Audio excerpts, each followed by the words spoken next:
우리에게 주시는 하나님의 말씀은 베드로전서 1장 3절에서 5절까지 말씀입니다. 베드로전서 1장 3절에서 5절까지 말씀 우리 함께 읽도록 하겠습니다. 시작. 우리 주 예수 그리스도의 아버지 하나님을 찬송하리로다. 그의 많으신 긍휼대로 예수 그리스도를 죽은 자 가운데서 부활하게 하심으로 말미암아 우리를 거듭나게 하사 산 소망이 있게 하시며 썩지 않고 더럽지 않고 쇠하지 아니하는 유업을 있게 하시나니 곧 너희를 위하여 하늘에 간직하신 것이라. 너희는 말세에 나타나시기로 예비하신 구원을 얻기 위하여 믿음으로 말미암아 하나님의 능력으로 보호하심을 받았느니라. 아멘. 자, 할렐루야. 오늘은 이 부활절입니다. 교회는 그 예수님의 부활로 인해서 시작되었고 또 발전했고 지금까지 유지되었다라고 할 수 있거든요. 그래서 어떤 면에서 부활절은 우리 그리스도인들에게 가장 중요한 절기라고 할 수가 있습니다.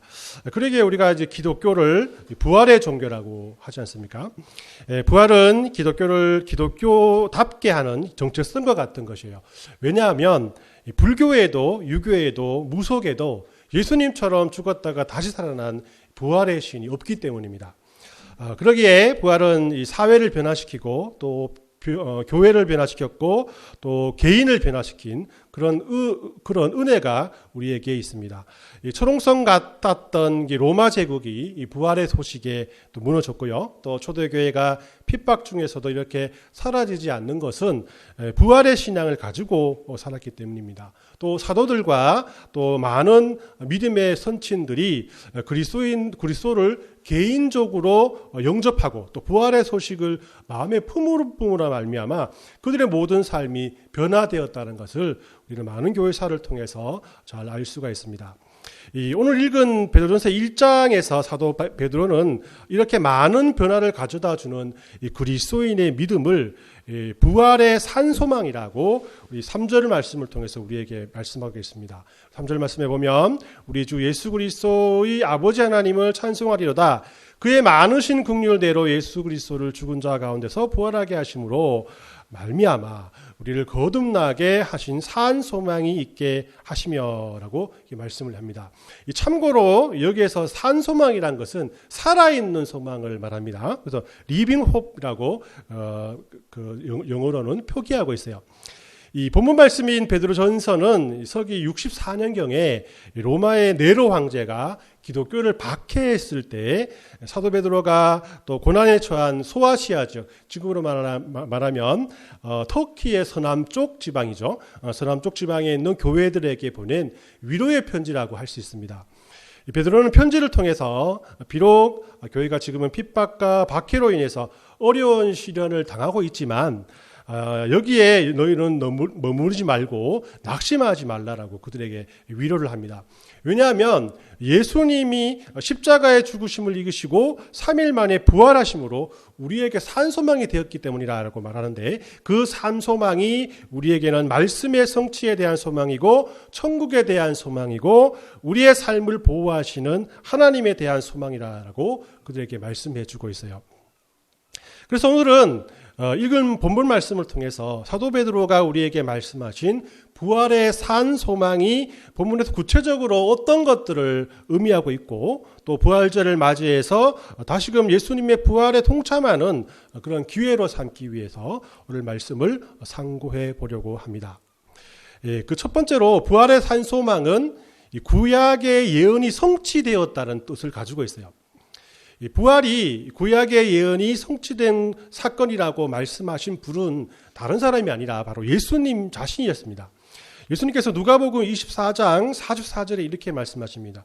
또 이르시되 내가 너희와 함께 있을 때에 너희에게 말한 바 곧 모세의 율법과 선지자의 글과 시편에 나를 가리켜 기록된 모든 것이 이루어져야 하리라 한 말이 이것이라 하시고라고 말씀을 하거든요.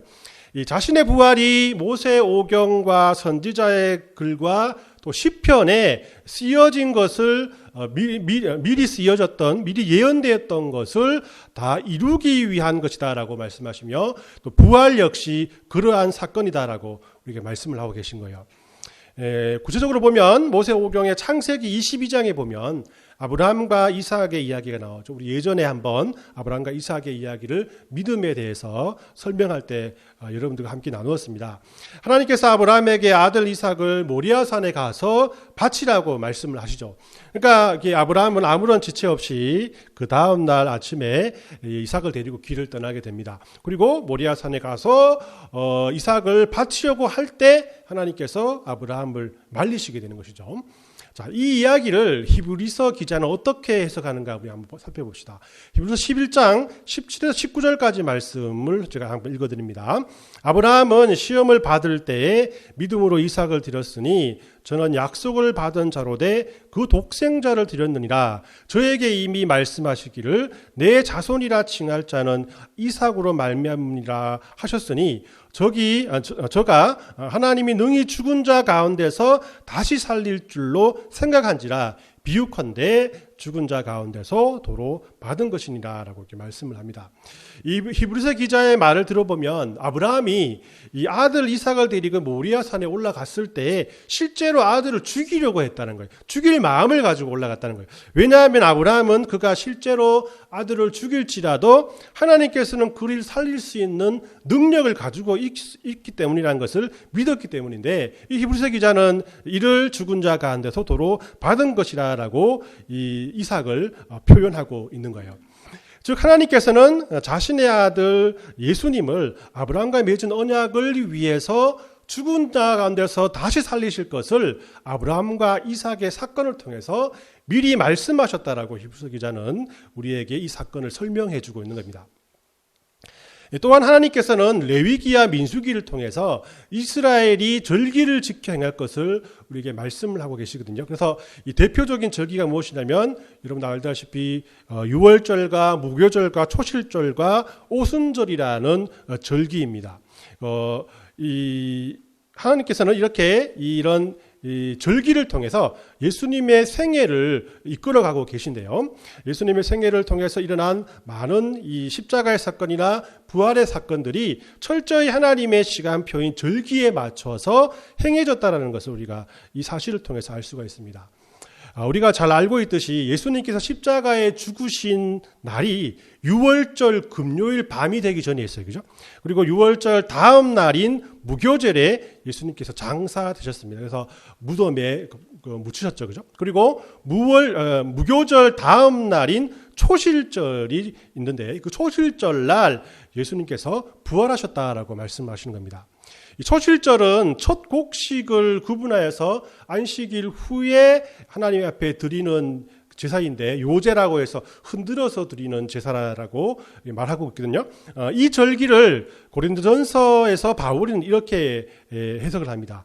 고린도전서 15장 20절 말씀을 보면 그러나 이제 그리스도께서 죽은 자 가운데서 다시 살아나사 잠자는 자의 첫 열매가 되셨도다라고 말씀을 합니다.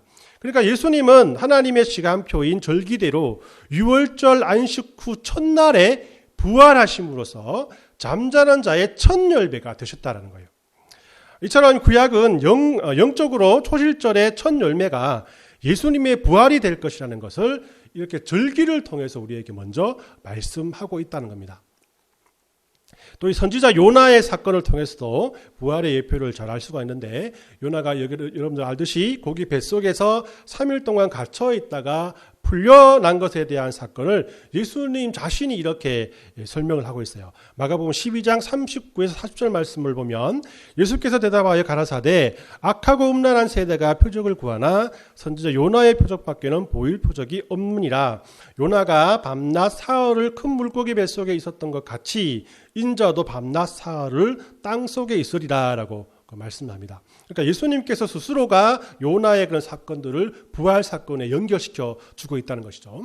자, 그러면 이 부활의 구약의 예언이 성취된 것이 성취된 사건이 우리에게 무엇을 깨닫게 해주는가가 이 중요한 거겠죠, 그죠? 우리는 이 부활의 사건을 통해서 또 부활의 사건이 구약의 그 예언이 성취된 사건이라는 말씀을 통해서 우리는 성경 말씀이 진리라는 사실을 우리 스스로가 깨달을 수 있게 됩니다. 이 말은 또 더 나아가서 우리에게 주신 하나님께서 주신 진리의 말씀을 통해서 이루어진 모든 것들 역시 다 사실이라는 사실을 우리가 쉽게 받아들일 수가 있는 것이죠. 그래서 십자가에 죽으시고 또 실제로 부활하신 예수님께서도 바로 진리이시고, 예수님께서 승천하시고 우리를 위해 보내주신 성령님도 역시 진리이시고, 또 이 삼위일체 하나님께서 지금도 살아계셔서 우리에게 역사하고 계시다는 사실 역시도 진리라는 것을 우리는 부활의 사건을 통해서 확신할 수 있다는 겁니다.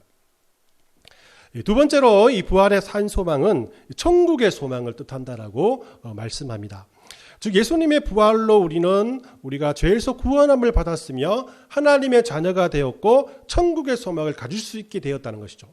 우리 오늘 읽은 4절 말씀에 보면 썩지 않고 더럽지 않고 쇠하지 아니하는 유업을 있게 하시나니 곧 너희를 위하여 하늘에 간직하신 것이라라고 이 말씀을 합니다. 여기서 우리 유업이라는 그 말은 법률적으로 부모나 조상에게 상속받은 재산을 의미하거든요. 신학적으로 하나님께서 그의 약속을 따라 순종하는 백성들에게 주시는 선물이나 재산이라고 설명할 수가 있는데, 그래서 이게 구약에서는 기업을 이렇게 해서 이스라엘 백성들이 받았던 가나안 땅이라고 할 수가 있고요. 또 신약에서는 하늘나라가 곧 우리의 유업이 될 수 있는 것이죠. 즉 예수님의 부활을 통해서 우리는 구원을 받았고 천국에서 영원한 삶을 유업으로 받았다라는 것이에요. 그 가장 큰 이유가 바로 부활이라는 사건이 예수님께서 죄 없으신 하나님의 아들이라는 증거이기 때문입니다. 성경에는 하나님의 능력으로 죽었다가 다시 살아난 사람들이 몇몇 있어요. 여러분들 잘 알듯이 엘리야가 살린 사르밧 과부의 아들이 있고요. 또 엘리사가 살린 수넴 여인의 아들이 있고, 또 예수님께서도 회당장 야이로의 딸과 나인성 과부의 아들, 그리고 우리가 잘 알고 있는 그 나사로를 살리셨잖아요. 그러나 이 사람들은 누구를 대신해서 죽은 사람이 아니고 특히나 하나님의 능력을 힘입어 살아난 사람들이었어요. 그래서 이들 역시 죄인이었고 부족한 사람이었고, 더 나아가서 이들 역시 언젠가는 또다시 죽음을 맞이한 그런 사람이었다는 겁니다. 그러나 예수님의 죽으심과 부활은 이와는 다른 결과를 우리에게 주셨다는 것이에요. 여러분들, 우리 죄의 값은 사망이라고 성경이 말하고 있지 않습니까? 우리가 죽는 것은 우리의 죄 때문이라고 말씀하고 계세요. 이렇게 죄 때문에 죽을 수밖에 없는 우리를 위해서 예수님께서 대신 십자가에 죽으셔서 우리가 죄에서 구원받을 수 있게끔 하셨다라는 것이에요. 그런데 이것을 어떻게 증명하나? 예수님께서 죄가 없으신 것이 증명된다면, 예수님께서 하나님의 아들이심을 증명된다면 이것이 굳이 곧바로 죄사함으로 이어질 수가 있다는 것이죠. 예수님께서 죄 없으신 하나님의 아들이심을 증명할 수 있는 가장 쉬운 방법이 무엇이겠습니까? 바로 그가 다시 살아났다는 것이에요. 하나님만이 죽으시고 스스로 살아날 수 있는 존재가 아니겠습니까? 그렇기 때문에 하나님께서 살리시고 또 죽음에서 일어나서 살아나셨고, 더 나아가서 영원한 생명을 지금까지도 감당하고 계신 그 예수님이야말로 살아계신 하나님의 아들이라는 증거라고 할 수 있는 거예요. 그래서 바울은 로마서 4장 25절에 이렇게 말합니다. 예수님은 우리가 범죄한 것 때문에 내어짐이 되고 또한 우리를 의롭다 하시기 위해서 살아나셨느니라 라고 말씀을 하고 있는 것입니다. 그리고 오늘 읽은 이 본문에서도 베드로가 예수 그리스도를 죽은 자 가운데서 부활하게 하심으로 말미암아 우리를 거듭나게 하사 산소망이 있게 하시고라고 고백하고 있는 겁니다. 그래서 이 그리스도인들은 부활의 소망을 통해서 비록 이 세상에 살아가면서 어렵고 힘든 일이 많이 겪을 수가 있겠지만 이 세상에 소망을 두지 말고 하나님께서 우리에게 주신 유업이 있는 하늘의 소망을 두고 살아야 한다는 것이에요. 요즘 이런 생각들이 이렇게 많이 듭니다. 제가 이게 반백년을 살았습니다. 이제 내년이면 반백년을 사는데 참 살면서 생각해 보니까 참 이게 지금까지 내가 해놓은 게 무엇인가라는 생각이 막 들어요. 나이가 드니까 그런 것 같아요. 사람들이 말하는 그 집 한 채도 없고 또 번번한 직장도 못 구하고 요즘 또 이렇게 몸이 굉장히 아파요. 그죠? 엘보도 있고, 천식도 있고, 알러지도 예전보다 많고. 그래서 어떤 사람들은 이렇게 돈 돌아가는 모습이 막 보인다고 해서 막 투자를 하는데, 저는 그쪽도 이제 전병이라서, 모아놓은 돈도 없고, 뭐 그렇습니다. 그래서 세상 사람들이 볼 때 어떤 주위에 있는 사람들 볼 때는 소망이 없는 그런 삶을 살았지 않나라고 생각합니다. 여러분들 아주 젊었으면서 왜 그렇게 한숨을 쉬고 계십니까? 그래서 여러분들은 어떻습니까? 그럼에도 불구하고 제가 매주 이 시간 이 자리에 서서 여러분들께 설교하는 것은 저의 이런 모습을 가지고 서는 것이 아니기 때문이에요. 여러분들보다 제가 연약하고 부족하지 않습니까? 알려줄 정보도 그렇게 많이 없습니다. 그리고 그렇지만 여러분들 이 자리에 뻔뻔하게 서서 여러분들에게 말씀을 전하는 것은 저에게 하늘에 둔 소망이 있기 때문이라고 오늘 말씀을 이렇게 준비하면서 생각을 했습니다. 예수님께서 승천하셔서 하나님의 보좌 우편에서 저를 기다리신다는 그 소망, 그리고 천국에서 앞서간 우리들의 믿음의 선배들을 보고 또 그들과 함께 영원히 그곳에서 살 그런 믿음의 소망이 있기 때문에 여러분들의 그 소망을 전한다라는 것이에요. 우리가 많이 산다 해도 수백 년을 사는 것이 아니지 않습니까? 그죠? 100년이 지나면 여기에 이 세상에 살아남아 있는 사람은 아무도 없을 것입니다. 얼마 남지 않은 이 세상에서 그런 믿음의 삶을 사는 것, 예수님께서 우리를 위해 주신 부활의 소망을 가지고 살아가는 것이야말로 살아있는 생명의 소망을 믿는 그리스도인의 믿음이 아니겠습니까?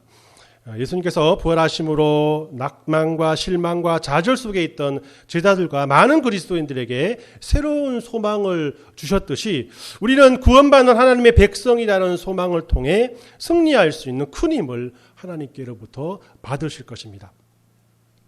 세 번째로 부활의 산 소망은 우리들의 삶이 하나님의 능력으로 말미암아 보호받는다라는 것을 뜻합니다.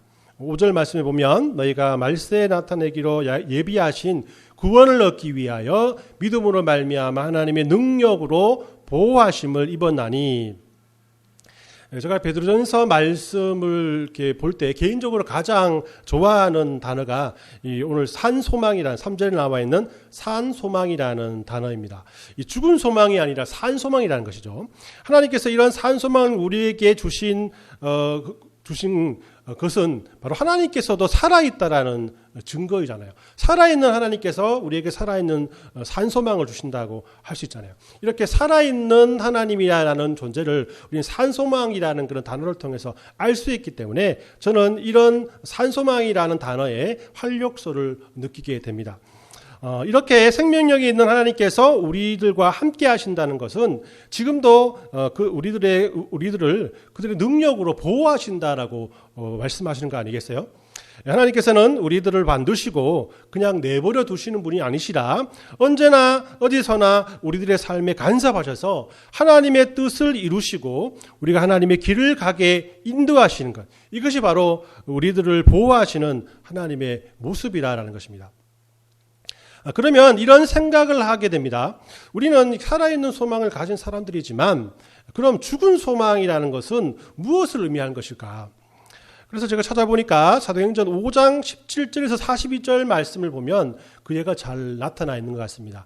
예수님께서 부활 승천하시고 성령의 제자들에게 임하심으로 제자들은 예전에 로마 군인들과 유대인들에게 쫓겨다니던 그런 사람들이 아니라 그들에게 담대하게 복음을 전하는 사람들로 변화가 되었습니다.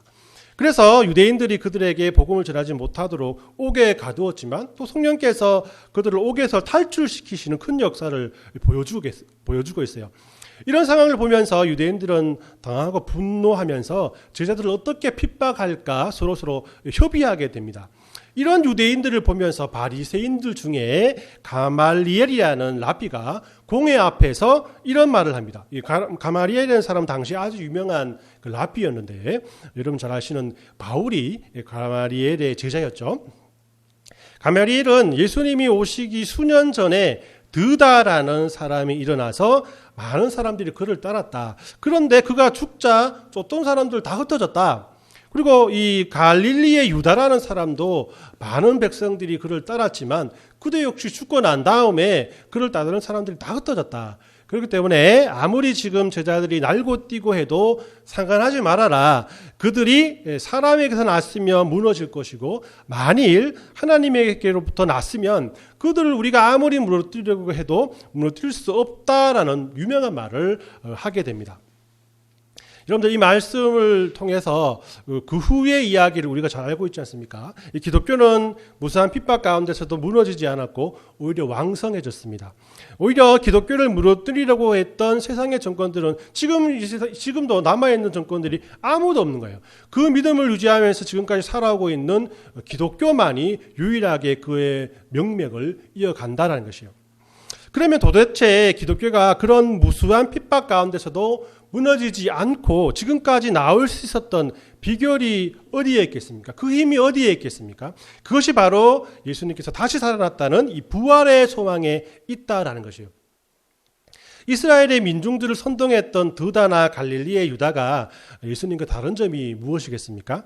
제자들은 예수님이 죽으신 후에 드다나 갈릴리의 유다처럼 유다를 따르던 사람들처럼 모두 자신의 집으로 직장으로 뿔뿔이 흩어졌어요. 어디에서도 소망을 찾을 수 없기 때문이었죠. 또 그들은 죽은 소망을 바라볼 수밖에 없었기 때문입니다. 그러나 이 3일 후에 예수님이 부활하셨다라는 소문을 듣고 또 몇몇 제자들은 부활하신 예수님을 만나고 난 후에 흩어졌던 그들은 다시 모이게 되고 또 성령을 통해서 하나님의 도우심을 받아서 부활의 소식을 자신들을 핍박하던 유대인들에게 전하는 그런 확증 있는 믿음 있는 사람들이 되었다라는 것이에요. 드다나 갈릴리의 유다는 모두 다 죽고 그것으로 끝났습니다. 바로 죽은 자의 소망이 된 것이죠. 그러나 우리 예수님은 죽은 지 사흘 만에 다시 살아나심으로 말미암아 산소망이 되었다는 것이죠. 이렇게 부활의 산소망을 가진 그리스도인들은 그들의 삶 속에서 하나님의 도우심을 받게 되어 있다라는 겁니다.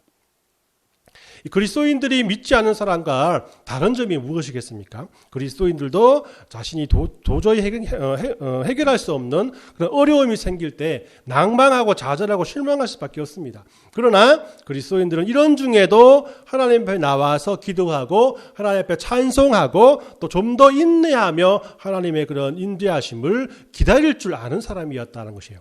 왜 그렇습니까? 나는 하지 못하나 하나님께서 나를 도와주시고 문제를 해결해 주시고 나의 마음에 평안함을 주실 것이라는 소망을 가지고 있기 때문이고 또 하나님께서 어떻게 되었든 간에 나를 버리지 않고 나를 보호해 주실 것이라는 이 부활의 산소망이 여러분들에게 있기 때문인 것이에요. 베드로는 이처럼 지금 핍박 가운데 있었던 소아시아의 교인들에게 실망하지 말고 절망하지 말라. 예수께서 부활하심으로 세상의 사망 권세를 이기셨던 것처럼 너희를 보호하실 것이고 세상에 줄 수 없는 평안과 안식을 너희에게 주실 것이라. 또 그들에게 주실 것이라고 그들을 위로하고 있다라는 것입니다. 오늘 말씀을 우리 정리해 보면 오늘 읽은 본문은 이 부활의 소망에 대해서 우리에게 말씀을 합니다. 당시 핍박 속에 있던 초대교회 성도들에게 베드로는 예수님께서 부활하셔서 말씀을 이루셨고 또 구원을 이루셨고 또 지금도 우리들 보호하시는 살아있는 소망이 되셨다라고 그들을 위로하고 있습니다. 찾아보니까 셰익스피어가 이런 말을 했더라고요. 불행을 고치는 약이 있다면 그것은 소망이다라고 말했다고 합니다. 인생을 불행하고 외롭고 슬프게 사는 사람들에게 처방할 수 있는 약은 바로 소망이라는 것이에요. 왜 삶에 기쁨이 없습니까? 왜 행복이 없습니까? 바로 이 소망이 없기 때문이에요. 혹 소망이 있더라도 이 땅에 소망을 두었기 때문에 바로 그렇게 기쁘지 않고 행복하지 않다라는 것입니다. 하늘에 소망을 두면 그렇기 때문에 반드시 하나님의 도우심을 받게 되고 또 하나님의 축복으로 말미암아 기적을 체험할 수 있기 때문에 산 소망이 된다는 것입니다. 우리들은 지금 이 소망이 없이 보이는 이런 새 시대를 살아가고 있는 것 같습니다. 환경도 또 에너지도 경제도 정치도 그 어떤 것 하나라도 희망적으로 보이는 것이 없어요. 그러나 저와 여러분들은 이제 영적인 눈을 뜨고 그 가운데에서도 우리에게 피할 길을 주시는 하나님의 손길을 바라보셔야 됩니다. 그 영적인 눈을 뜨게 하는 사건이 바로 예수님의 부활 사건입니다. 예수님께서 부활하셨기 때문에 지금도 우리와 함께 하시고 늘 보호해 줄 것을 확신하고, 예수님께서 부활하셨기 때문에 재림의 그날을 우리가 기다리게 되는 것이죠. 예수님께서 부활하셨기 때문에 우리가 구원을 받았고, 또한 예수님께서 부활하셨기에 어려운 이 세상에서도 소망을 가지고 살아갈 수 있는 것입니다. 이번 한 주간도 오늘 말씀을 통해 주신 그 부활의 소망을 가지고 이 만만치 않는 이 세상을 살아면서도 하나님의 인도하심과 또 말씀과 또 구원의 은혜를 통해서 세상을 이기기에 부족함이 없는 그리스도인이 되게 해달라고 함께 기도하는 저와 여러분들 되시길 예수님의 이름으로 축원합니다. 아멘.